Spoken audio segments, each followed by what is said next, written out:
You're watching Times Now. I'm Shreya Upadhyay. Ladies and gentlemen, the American dream, once a beacon for thousands of Indian students, now faces fresh uncertainty.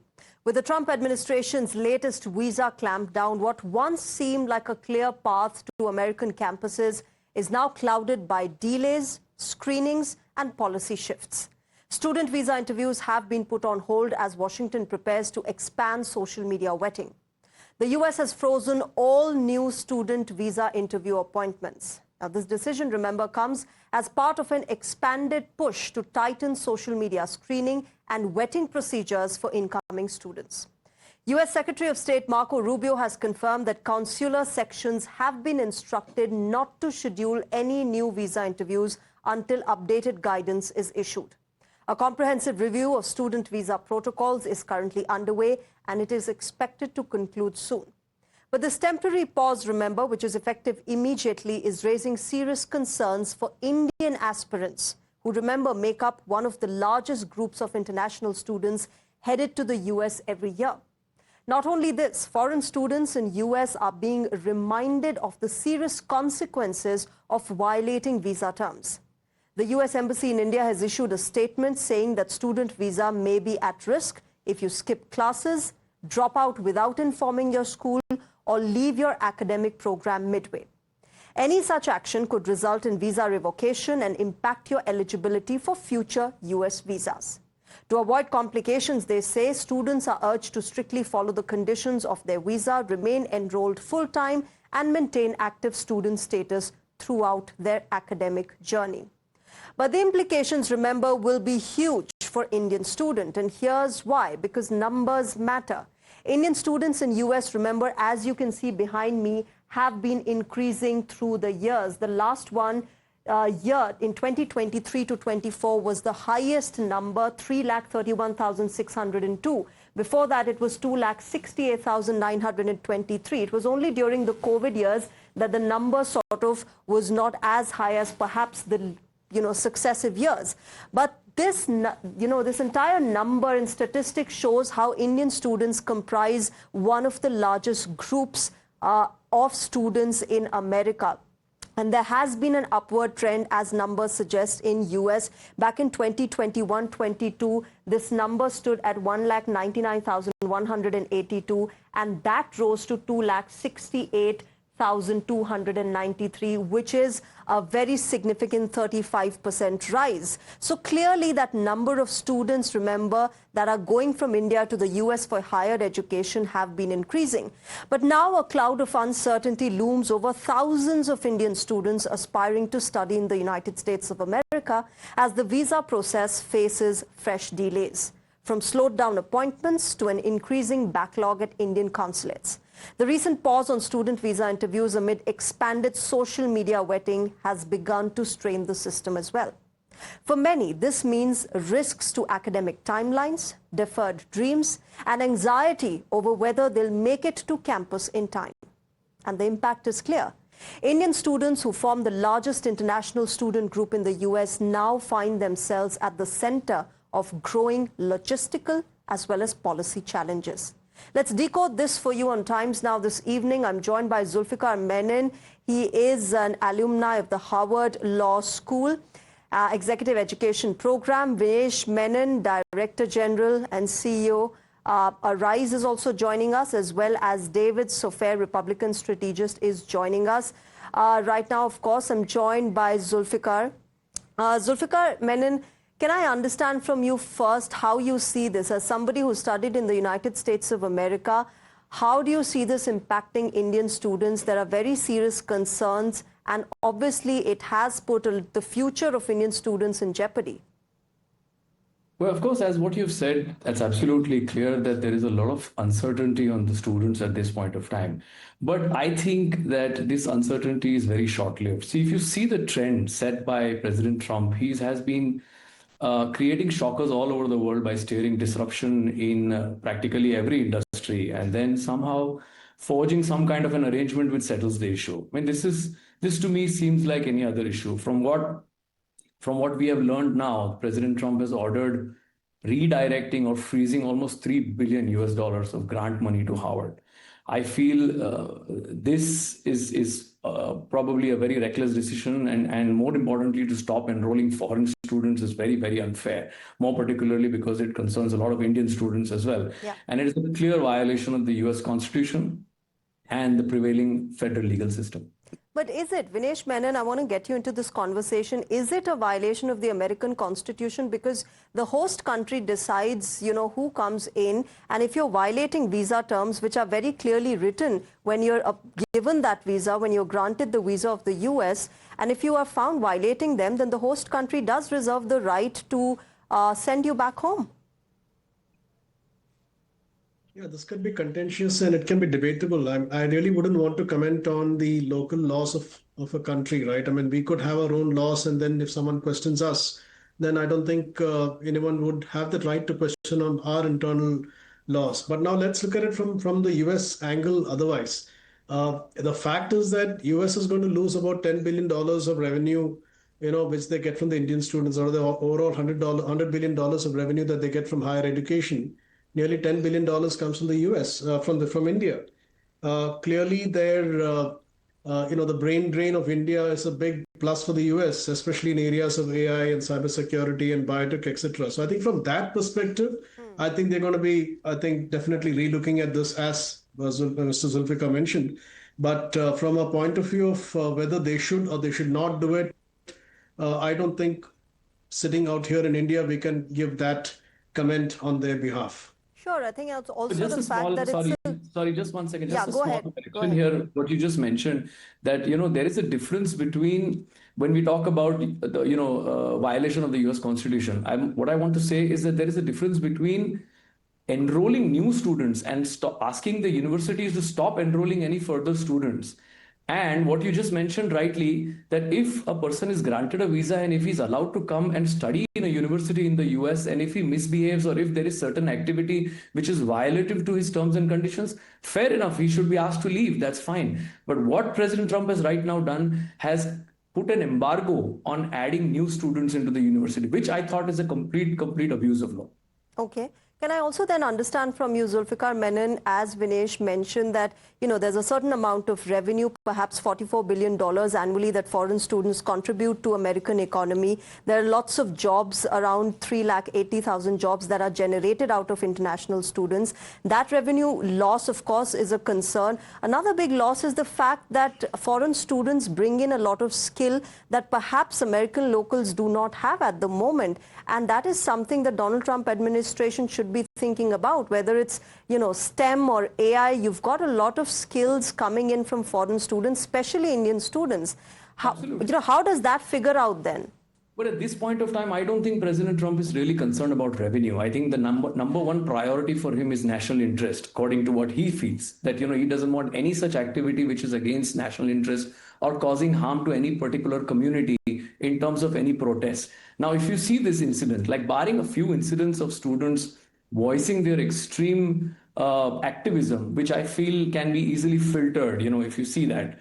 The Harvard campus over decades has given us some of the best minds who have contributed immensely into the international society. Their medical research has contributed to the society in the US at large in issues like obesity or cancer, etc. So, of course, all of that is going to get affected. So I'm sure that they have weighed in all of these things, but currently the bravado that Mr. Trump is putting forward before the whole world is, for him, security, national security is ultimate, and that's primary, and that is what he's trying to protect. Okay. Vinesh, comment on this. The reason that the Trump administration has given for halting student visa interviews at the moment, in fact, this is the peak time when these visa interviews happen for students, is expanding social media vetting. Now, this is obviously a very vast space that we're looking at. We're looking also at a very gray area, which is hard to sort of regulate, because there are opinions, there are comments, some are harmless, some are, politicized, some have a very strong political backing. How do you then figure out which one is harmless from a passionate youngster on campus who's just presenting her or his views? And how do you say this one's a politicized one with a proper propaganda backing? Again, I think what Zulfikar said is very correct. It is definitely a whimsical move And I think it's a move which has been positioned around the concept of security. Now, the minute you want to do something like this, you have to look for deterrence. You have to look for filters. You have to try and minimize the number of, as it is, in universities like Harvard has got a 3% acceptance rate. Now, how do you cut that down to 0.001%, for example?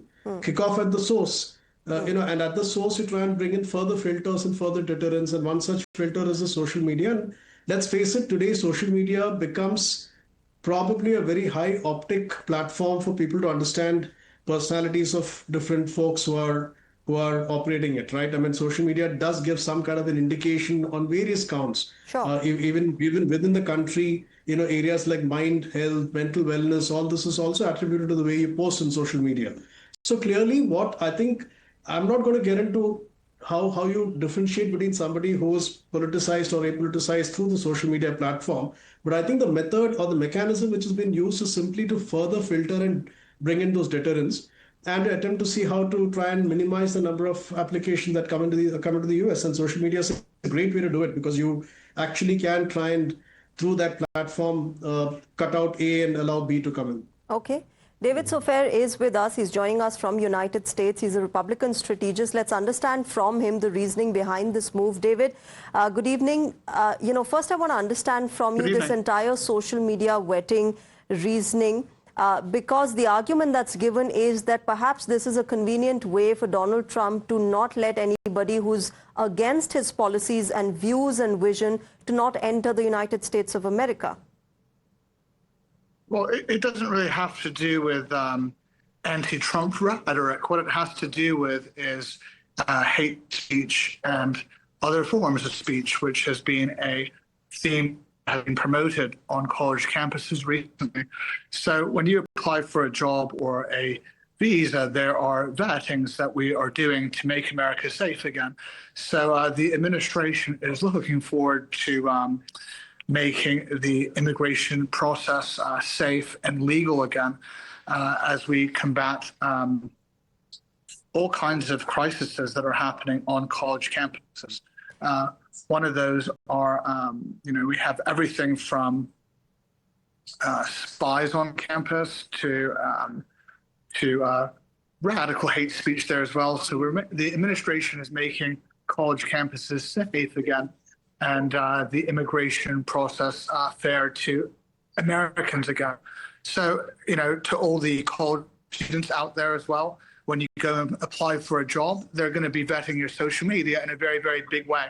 So our primary concern is safety and public safety. So we're very excited about this new initiative being put in place. Okay. Vinesh, obviously one of the largest groups that goes to study in the United States of America is the Indian student. And now they're concerned because they think that their future is in jeopardy. What would you advise to those who are perhaps now looking at their future in very uncertain terms as to what will happen? Well, look, one of the hallmarks of a good student is to attempt to also be fleet-footed and flexible enough to know how to handle crisis. Now, if there is a crisis as perceived by the student, I think one shouldn't panic. Let's face it, America, while it's the one country that hosts nearly 300,000 students of ours, the fact is that the top 6 countries host nearly 700,000 of our 1.8 million students who get into the higher studies. So there are other countries for sure, and I don't think these are countries which are by any means offering lesser education quality. Just that Harvard, of course, has its marquee name out there on the globe, but there are other countries. That's point number one. Point number two, I think I would tell these students not to think that India is going to just keep quiet. I'm sure the diplomatic conversations are happening. I think we must be talking to the US backdoor and trying to figure out how we can try and ensure that the corridor comes clean and things can get back to normal. India is also the University Grants Commission of India has opened up FDI, and now there are a lot of foreign universities that can come into the country. University of Liverpool is coming in, Southampton is coming in, Western Sydney is coming in. There are quite a few. Illinois is coming in. So I think we are also parallelly trying to beef up our own platforms and try to bring in quality education into the country. Okay. So I don't think that's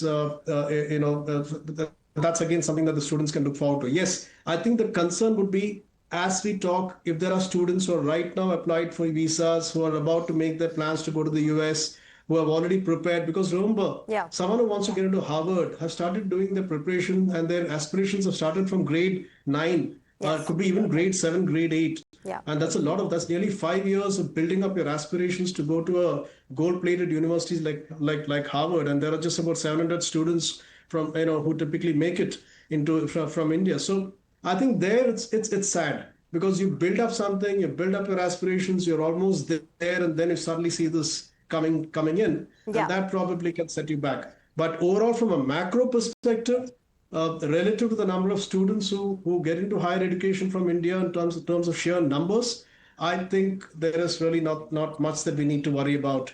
Okay. And I think, like Zulfikar mentioned, I think this is a immediate action that has been taken by the president for security reasons. Okay, so I'm wait sure he and will watch eventually- approach, Vinesh, is what you're saying.